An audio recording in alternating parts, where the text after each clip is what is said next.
Cette phrase est une phrase complexe. Il y a deux verbes.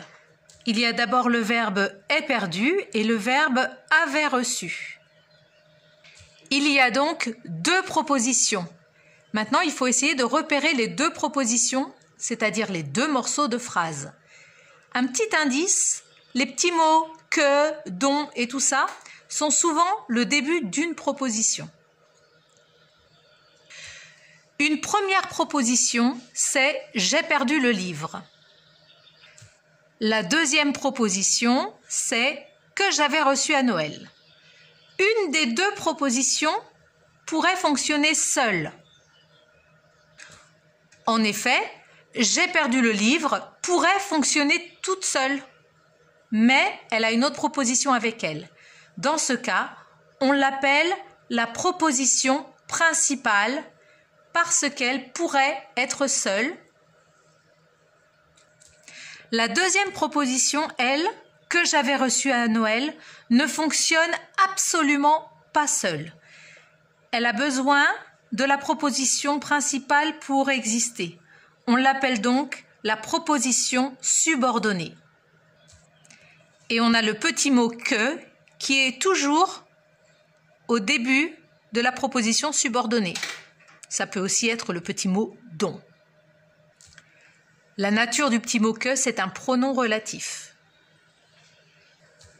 Dans cette phrase, nous regardons et trouvons un seul verbe. Regarde, c'est donc une phrase simple. Il n'y a qu'une proposition. Puisqu'elle est toute seule, on l'appelle la proposition indépendante. Cette phrase est une phrase complexe. Il y a deux verbes. Il y a donc deux propositions. L'une sera principale, l'autre sera subordonnée. On va d'abord chercher la partie de phrase, donc la proposition qui pourrait fonctionner toute seule. J'ai vu le film pourrait être une phrase qui fonctionne seule, donc c'est la proposition principale. Dont tu m'as parlé ne fonctionne pas toute seule, c'est donc la proposition subordonnée. Et le petit mot « dont » est un pronom relatif. En plus, je sais que le pronom relatif est souvent au début des propositions subordonnées, donc c'est cohérent.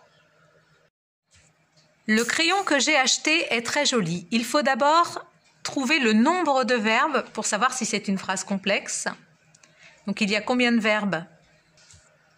Est acheté et est. Donc il y a bien deux verbes. Il y a deux verbes, donc deux propositions. On a un petit indice dans cette phrase, c'est le pronom relatif. Où est-il le pronom relatif? Je sais que le pronom relatif est souvent au début de la subordonnée. Ça me donne un sacré indice. Je vais essayer de trouver la proposition principale, celle qui pourrait fonctionner toute seule. Quelle serait la principale à ton avis? Le crayon est très joli. Le crayon est très joli.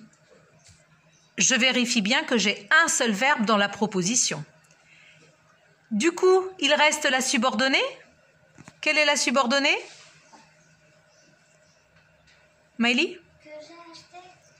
Que j'ai acheté. Que j'ai acheté, c'est bien la subordonnée avec le pronom relatif que qui est au tout début. Et on peut se passer de cette subordonnée. Le crayon est très joli, ça fonctionne. Donc, le crayon est très joli, c'est la proposition principale qui est en deux morceaux. Que j'ai acheté, c'est la proposition subordonnée. Donc ça, c'est un petit peu compliqué quand la proposition subordonnée se trouve à l'intérieur de la proposition principale. Cette phrase est une phrase complexe puisqu'il y a deux verbes, mange et vais. Il y a donc deux propositions, elles sont assez simples à identifier. La première proposition, c'est « je mange une pomme ». Elle pourrait fonctionner toute seule.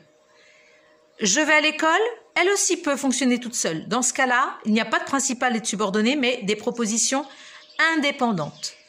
Elles sont reliées par un petit mot « et ». Vous vous rappelez? Mais, ou, et, donc, or, ni, car. C'est une conjonction de coordination. Donc, ces deux propositions indépendantes sont reliées par une conjonction de coordination. On dit donc que ces propositions sont coordonnées. C'est de la coordination.